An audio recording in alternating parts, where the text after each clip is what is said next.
I will start by briefly reviewing the evaluation process for Judge CIOBANU. The Commission initiated its evaluation on the 24th of August, 2023, by notifying Judge CIOBANU by email and asking him to complete and return an ethics questionnaire and his financial declarations required by Law 65. He returned the completed declarations and questionnaire on the 28th of August, 2023. As part of evaluating a subject's ethical and financial integrity, the Commission also obtains information from many other sources, such as the National Integrity Authority, the State Fiscal Service, the General Inspectorate of the Border Police, other public institutions, financial institutions, and open sources. The Commission assesses information it obtains for relevance and reliability. On the 17th of August, 2023, the Commission asked Judge CIOBANU to provide additional information by the 24th of October to clarify certain matters. After the Commission granted him a 3-day extension for his response, Judge CIOBANU provided answers and documents on the 27th of October, 2023. On the 6th of October, 2023, the Commission asked Judge CIOBANU in a second round of questions to provide additional information by the 9th of November. He provided answers on that date.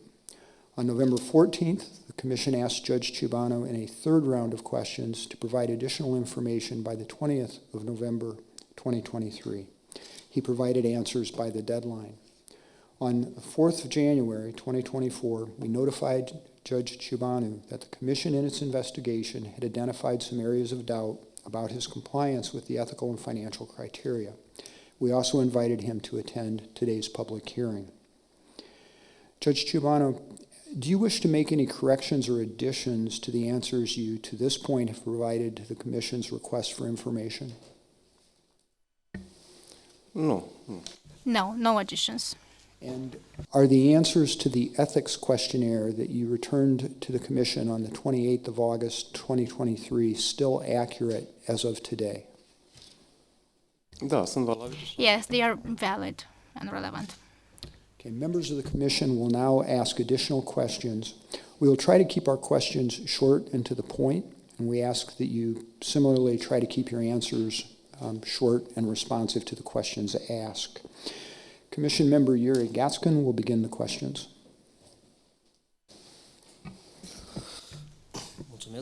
Thank you. Mr. CIOBANU, the first questions I will speak about the differences between your expenses and incomes that were identified by the Commission in the period between 2011 and 2022.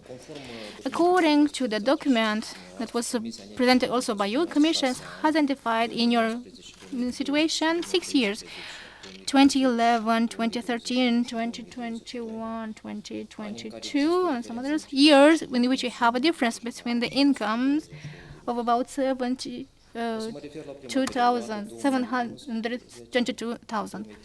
So let's speak about 2013.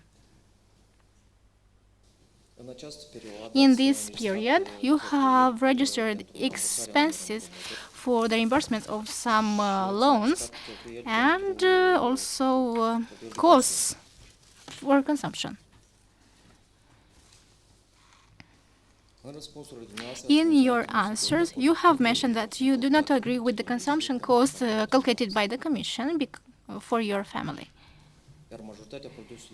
And most of the food products, clothes, and other expenses, including for the utilities, were insured by your ex-in-laws. Please explain to us how frequent were this support provided by your ex-in-laws to you in the period 2011 and 2013, and which was the share of your this financial support. So I received the doubts that the Commission has provided in relation to this regard. I have drafted some answers because for 2011, let's focus on this year. Basically, all the food products were taken from my in-laws. I married in 2005, in that period, in 2005, and before the marriage, and after that, like until about 2019, they work based on a patent. And they had in their property 2 larger cars and a smaller one. So the biggest ones were used for their activity. So they lived in the countryside and had large lands. They cultivated the land, and we used to go and help them. And from there, we used to get all our products because the wage we received could not in any way cover all our food-related expenses. Maybe it seems strange for our members from abroad, the fact that you can go on a weekly basis to take meat, eggs, and other products from the countryside, and you maintain your family, but this was the situation. So this was the situation in every year. Usually we used to go to the countryside and take all the food products. We didn't need to buy them from the city. In the fall, we used to have all of products canned and stored for the winter. So I mentioned this in my answer, that except for the food products, basically my in-laws were working based on a patent and were also selling clothes and footwear. So also our clothes for the children, because we had 2 at that time, we were taking from them. Also our shoes for me, for my ex-wife, we used to take them also from there. So the data indicated from the statistics bank saying that I should live with that amount, having that wage, I do not agree, because I did not spend money for the food products and clothes, because I used to take everything I needed from the village. So this is true, and I did not conceal. This is the way we used to live at that moment, and this was for several years. I could also mention maybe that the peasants from the countryside that have some households, and according to the National Bank of Statistics, should have such or such income. They are having their daily activity, they maintain their household, have livestock, maintain their families. So this is the usual style of life. And this is the way I lived. Okay, you have mentioned that also the utilities in that period were covered by your ex-in-laws. So yes, there were moments when we didn't have enough to pay them.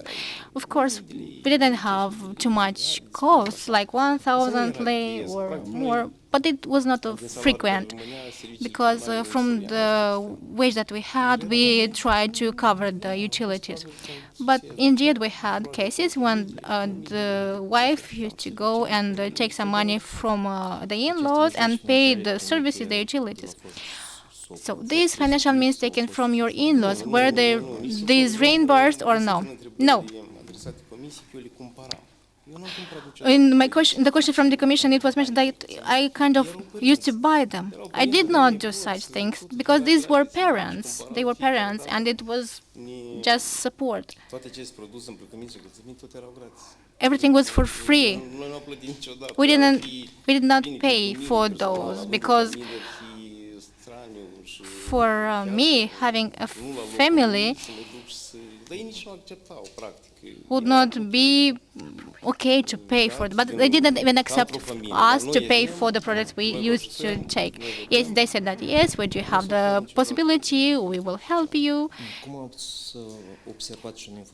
As you have noticed in information presented by the Commission has not identified some major incomes in the case of your in-laws for that period that would support this would justify this financial support from there. Could you specify what were the sources of income from your in-laws? Yes, as I said, they used based on a patent license, commercial license, and how much they pay or how much income they used to have. like 100, 150,000 lei. So I could notice that they always had financial means, because even at the moment of in that year 2005, they could have those 3 cars and the lands. It was noticeable that they had some incomes. Thank you. Next, let me speak about the year 2020. For 2020, the Commission has identified the difference of about 97,000 lei. Most of them were for reimbursement of loans and for a leasing contract for you, the car and consumption or living expenses. You also said in your answers that you have not registered these living expenses, which amounted to 118,000, and most of the living expenses were covered by your ex-wife from abroad, which was sending you money for providing for those children. Could you explain us how much time did your wife work abroad, and what was the support of your wife in maintaining your children? Well, basically, after the divorce, she used to live every year abroad. And the minimum, it was 4 months and even half a year.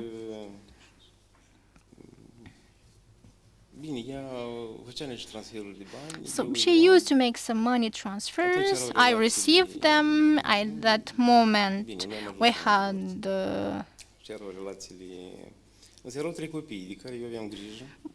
more or less good relations, let's say so. But we had 3 children, and she was transferring them because she could not preserve them. So in order to not lose them, she was transferring the money. And this way she was contributing to educating and growing our children. So most of the financial means were transferred through bank accounts. No, she also came with cash at home. When she did transfers, but when she finalized the work, she came also with cash.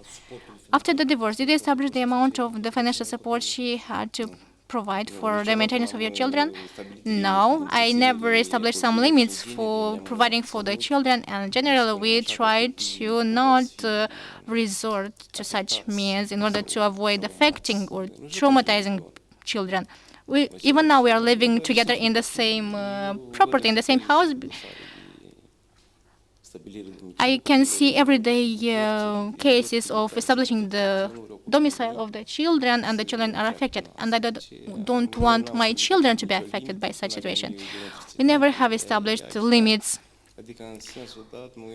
So in this regard, we do not have different opinions. The divorce was an agreement between us two, and by discussing in a mature way, we decided that this thing should not in any way affect psychological condition of our children in any way. They need to live in a normal environment from psychological point of view, to be educated.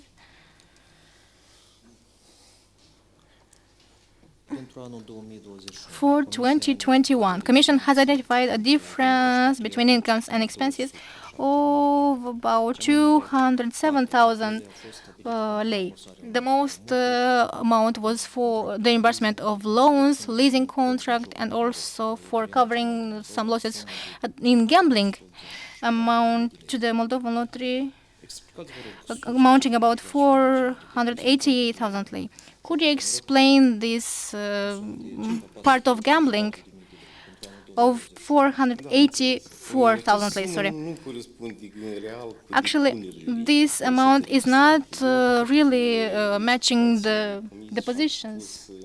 I read this in the report. For me, actually, this lottery, I think, is frustrating. Maybe it was the spirit of divorce. This is why I resorted to this. I used to bet 2,000, extract 5. Well, only registered was 5, but part of the money were those incomes that I declared, and they should be calculated again. because I basically did not win anything in this lottery. Because what I used to win, I again deposited in the account. And this should be registered. So, in a mathematical way, we should have equal inputs and outputs. So I've seen in this report, but so let's focus per year. 150,000 received that year. These 150,000 were again deposited or used in this, like an example. And they are again registered, added, but these are money from the lottery. And in any case, these amounts of 484 are from real sources. These were my money that did not include. Could you explain how did you withdraw the money from your wins on bank account? Yes, they were transferred.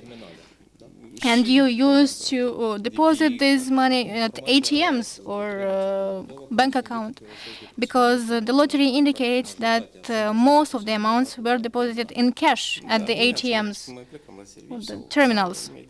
Yes, in the morning or in the afternoon. For the 2022, the Commission has identified a difference of about 287,000, and most of these expenses were used for reimbursing the loans and the leasing contract, and again for deposits in gambling accounts amounting to 254,000 lei.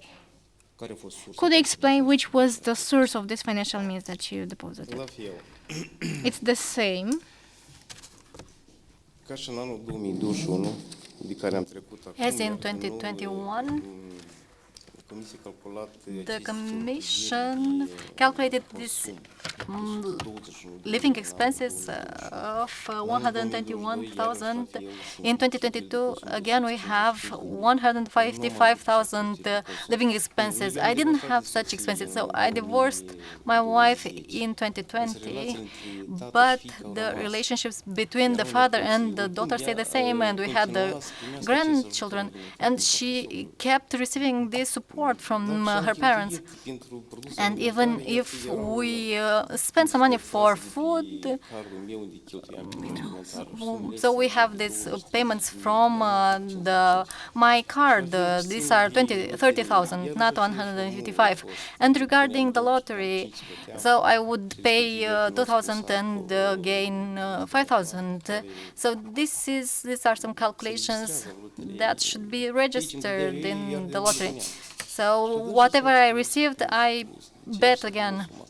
But you add, and this is how you get this large amount.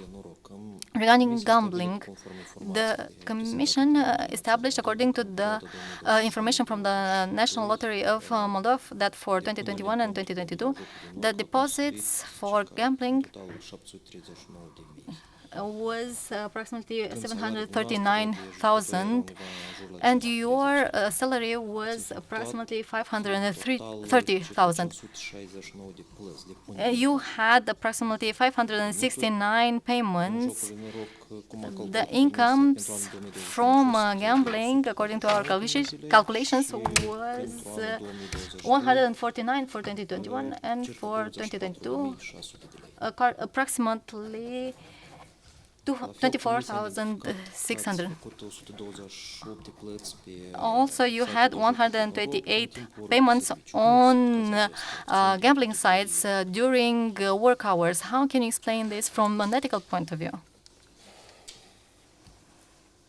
If we discuss from an ethical point of view, the National Lottery is an enterprise that has full monopoly. It's nothing illegal. And the judge also has this ethics and conduct code.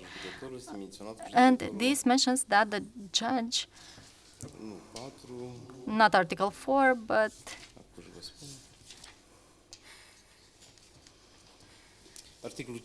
Article 5, paragraph 4,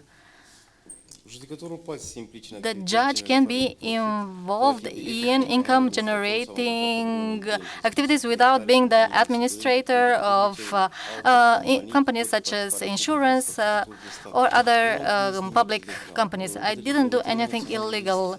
The national lottery is legal on the whole territory of the Republic of Moldova. I'm frustrated by the fact that in this period I used the services of this lottery, but from a legal point of view, I didn't break any rule. This was something private. I didn't make this public, although now the public will know about this.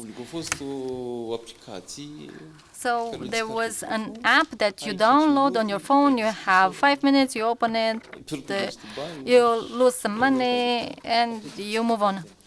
But can you explain what type of games it was, like lottery, online casinos?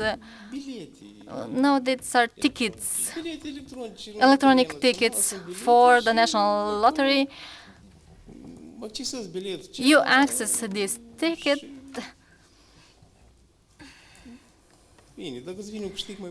You might win a larger amount, and this is good. If not, then you lost. I've never gone to casinos or other unauthorized places. For me, this was something private. At that moment, I didn't think that I would be in this situation. If you noticed, the information presented by the Moldovan lottery, if you take a look at the 1st of November 2021,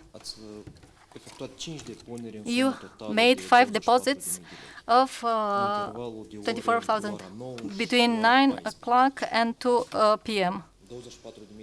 24,000 lei. So these 24,000 lei were used for online tickets? Yes.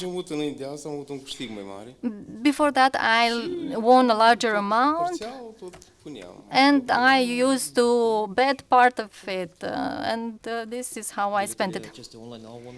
Do these online tickets have a price? How much are they? Between 2 lei and 500 lei approximately.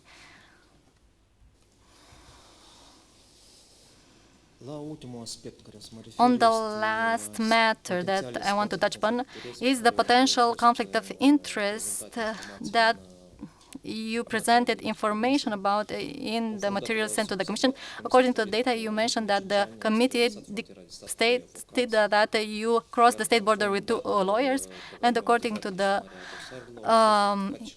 information from the integrated system for file management, you examined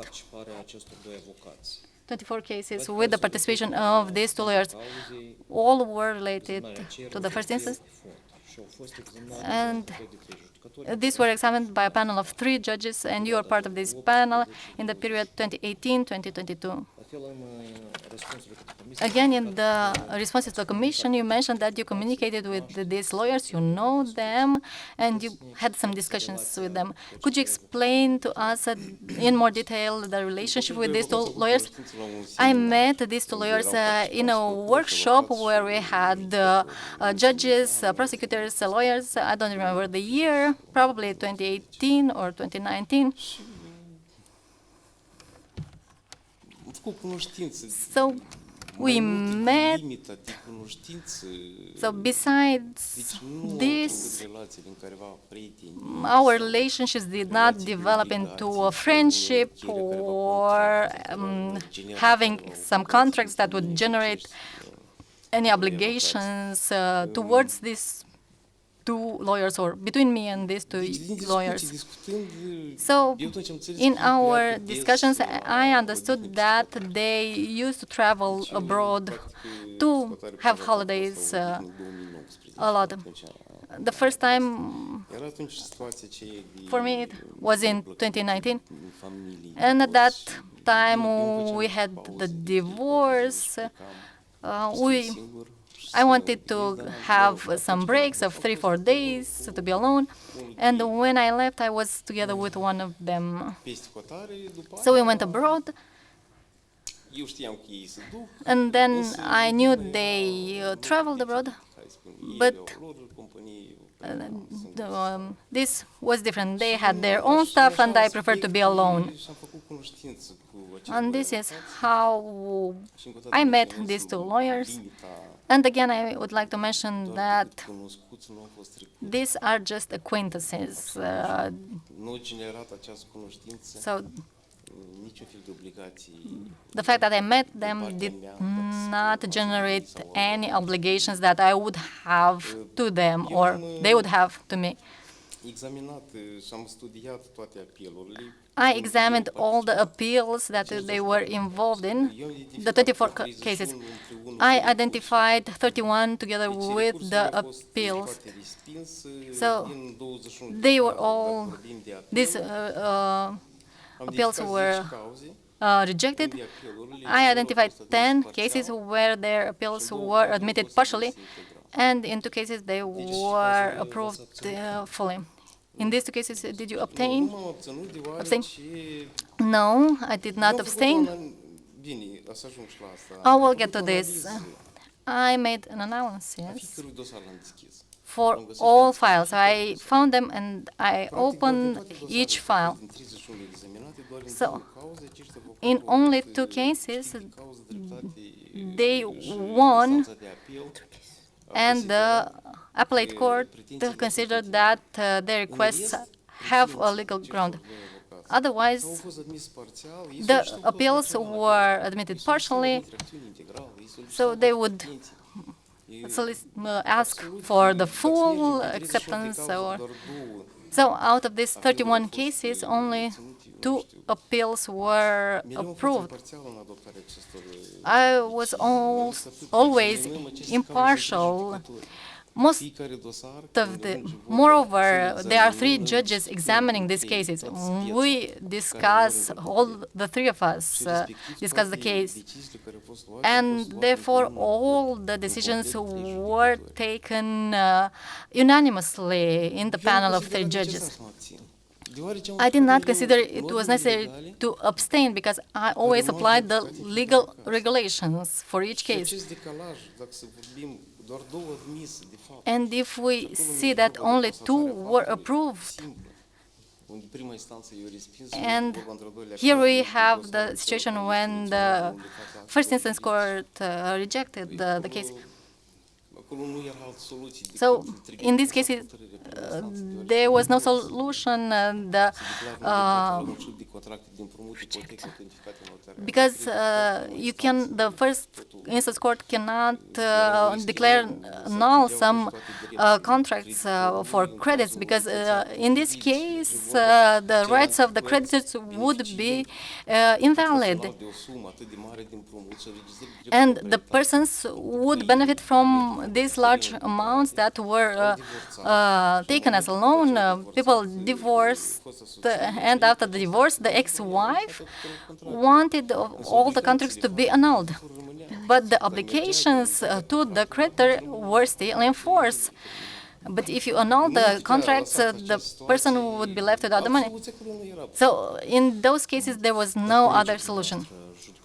But your colleagues from the panel or other parties, did they know about your relationship with the lawyers? No.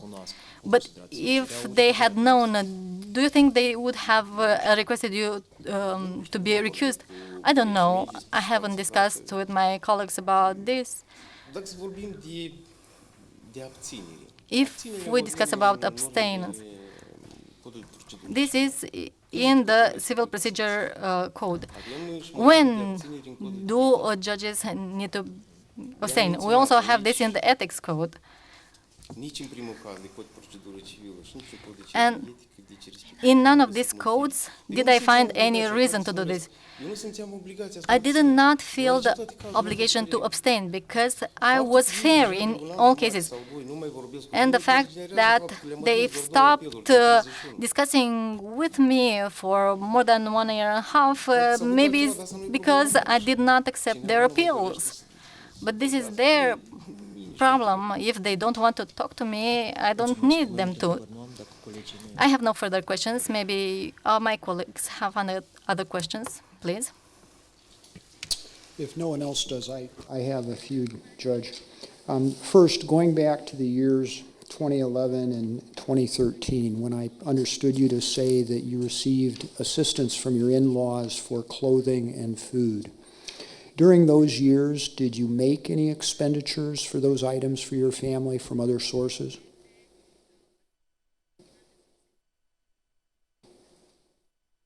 No. The food, the clothing I used to receive from my in-laws. They had everything, so I did not need to do this. You mean the purchasing of food and clothing from other sources, or did I understand correctly the question?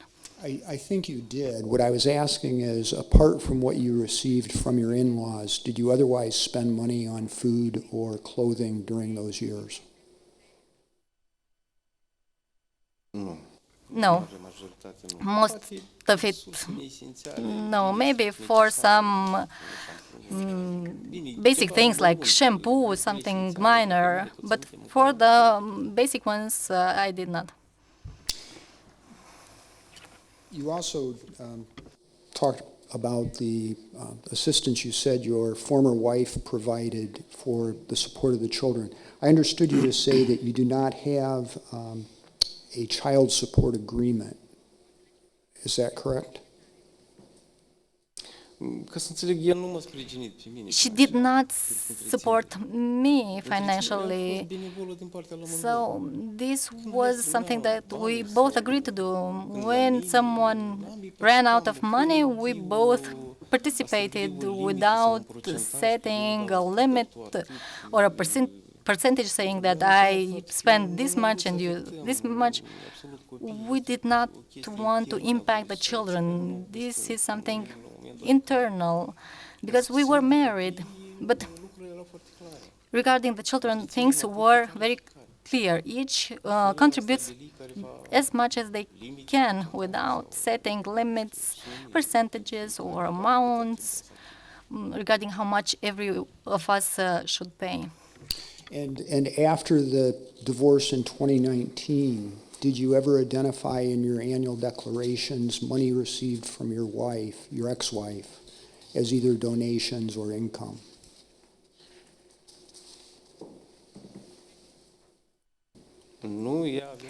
No. She used to be employed. She also fills in her statements, and I think she does this after the divorce. Finally, turning to the question about the recusal in those cases that involved lawyers who were your acquaintances, do you believe that a judge has an obligation to recuse themselves when there is possibly an appearance of bias?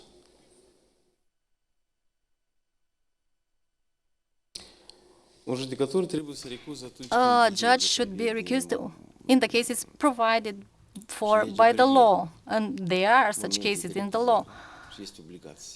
And in these cases, they need to abstain, or if the judge feels or sees or has any obligations towards one of the parties. I was in none of these situations, so the law does not stipulate such situations. We are discussing about the civil procedure code. In 31 cases, I did not accept the claims in 29. In only 2 cases, the appeal was accepted. And I can hold my head high and say I was impartial in each case. And if we are discussing about the legality of the decisions, this can be seen in the motivation of the decision. The Supreme Court maintained the decision even in the ones that are rejected. And there were cases when I rejected the requests of the lawyers, and the Court of Cassation said that they were right. And I did not consider it was necessary to abstain because I was always impartial. I took an oath, we have the law, and I applied it all the time by discussing with my colleagues. Thank you. Do any of the other commission members have questions? Ms. Perling? Yes, thank you. I have one question. You referred to the code of charges and that you didn't see contradictions in talking about the traveling with the lawyers. My question is, how, when, and why did you verify the compliance? Because you just said us that it was legal by the code of charges. Did you check it or you just assumed? Please describe us. Regarding the codes of ethics and the code of conduct, I know this from the moment I became a judge. This is the moment since when I know the basic principles for judges and how I should act in society, but also during a trial. So I did not check. I've known the code of ethics for 15 years, and I know that if I'm in a bias situation or in a incompatibility, so if I'm in such a situation, I need to abstain. But I was not in such situations.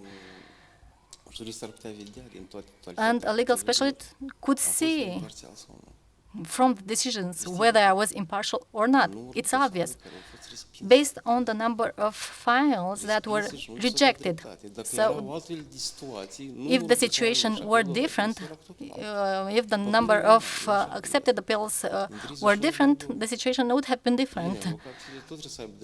And the lawyers also have to be right sometimes. They come with some arguments, and in 2 cases, these arguments were confirmed. In the rest of the cases, they were not. And even in the appeals, we mentioned that I accepted 10 appeals. If we discuss about these, 8 were accepted partially. They were requested to accept all their claims, but we did not do this. We rejected them.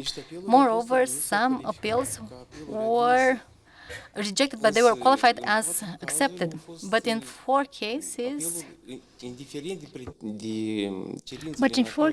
the appeal, regardless of the claims of the lawyer, was not right. So they started a trial which was not right.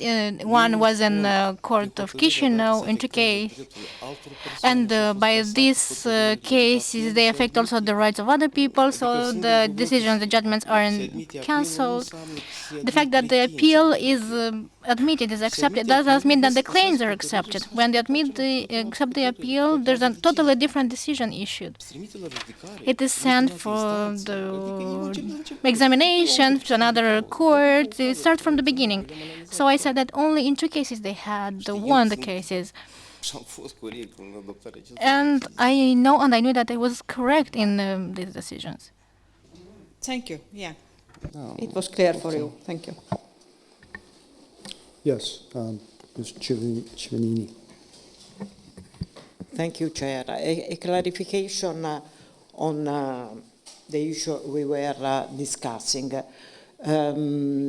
We see from the table of your frequentation and passing the border with this lawyer that sometime you go out of the country with some of them, you come back with some different person. Were you having holidays together or you were simply car sharing?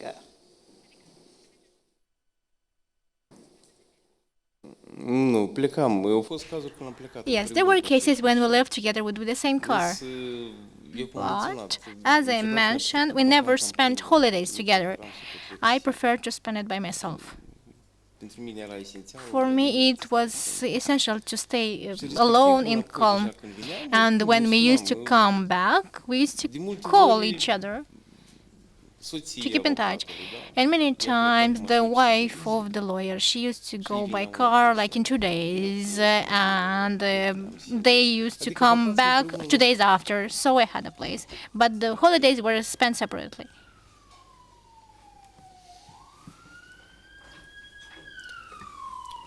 Any other questions from? I have another. Yes. Yes. The issue of gambling, and not on the ethical point of view, but on the financial point of view. You have contested the sum that the lottery authority has indicated as your payment. But do you have an explanation, or reading again the number, you arrived to a different conclusion that maybe you lost control of what you were putting in your account, on your account? Because these are a kind of official information from the National Lottery, and there is a relevant difference between the money you put in and the money you won. So how do you explain this difference, taking in consideration that you are stating that you were doing this gambling activity only in reinvest, let's say, the money you were winning? So it's not an investment, actually. I mentioned this example and I'll reiterate it one more time. For example, I used to deposit like 2,000 lei and win 5,000. Those 5,000 I used to withdraw. It was simple, just to press the button and they were sent to your card.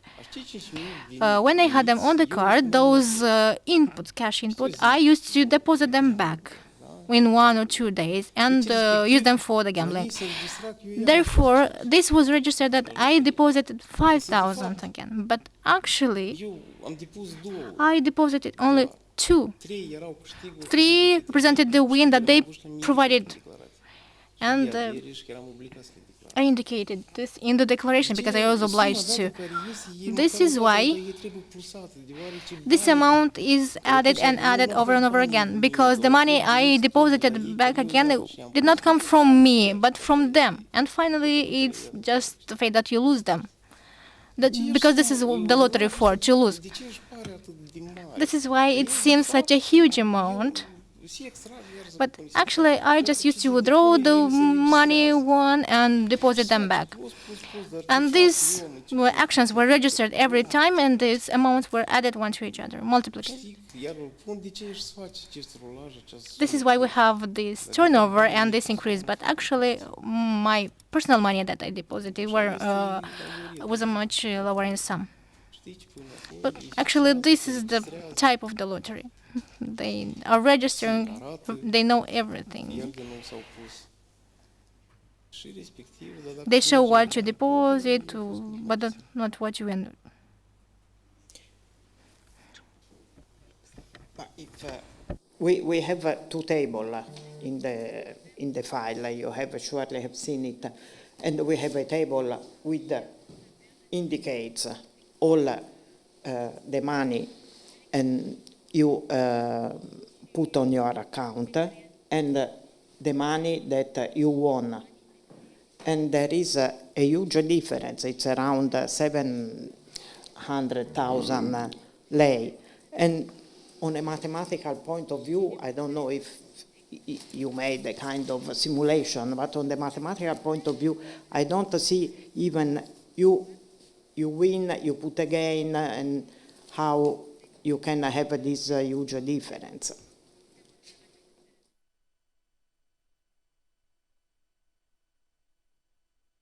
Bine.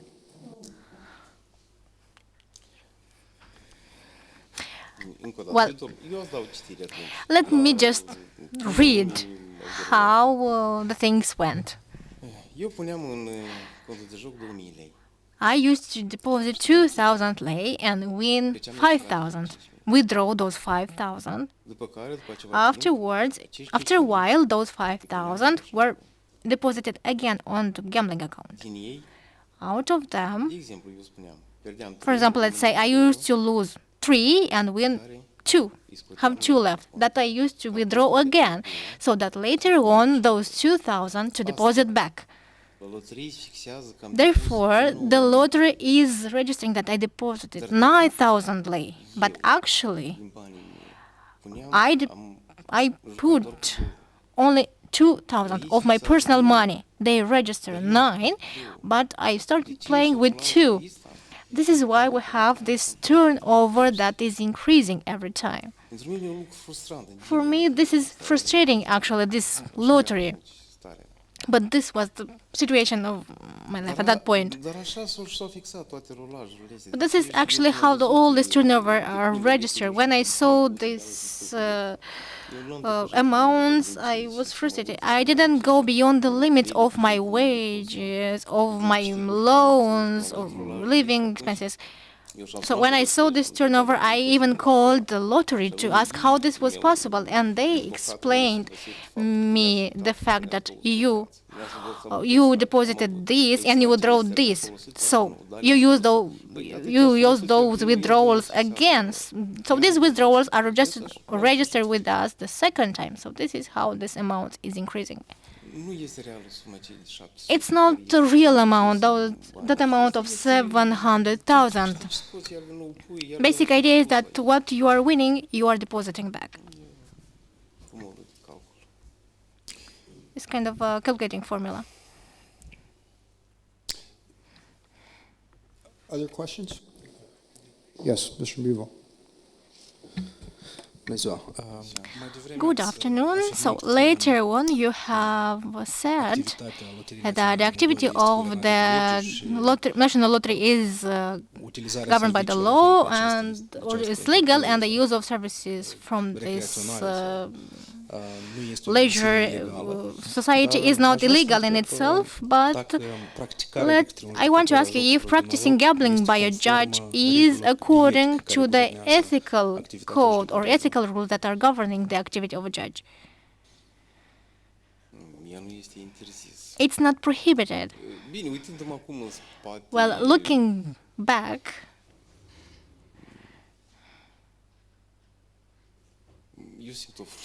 I feel frustrated in this regard.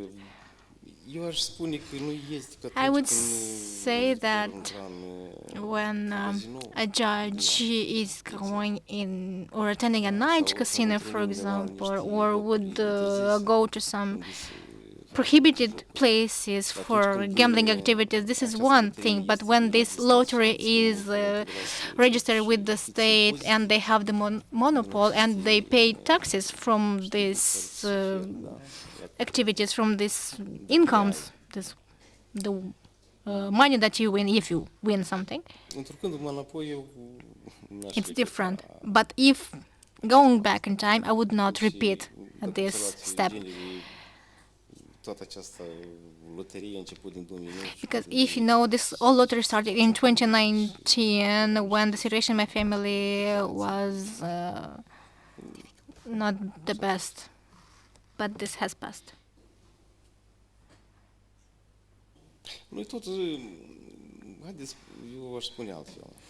Okay, let me say in other words that every person and their lifetime has some difficult periods, more complicated, related to their family life or other issues, and maybe in such complicated moments, people are doing some things that when coming back to normal and when things clarify, they understand that they should not do that. They could do something different, things different. This was my case, and I do not conceal this. Any other questions from commission members? No.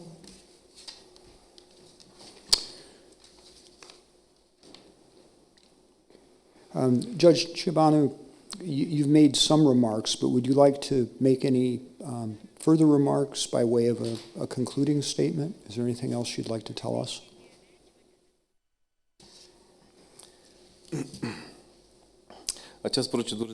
This vetting procedure has made me look back at 12 years of my life. I've seen good things and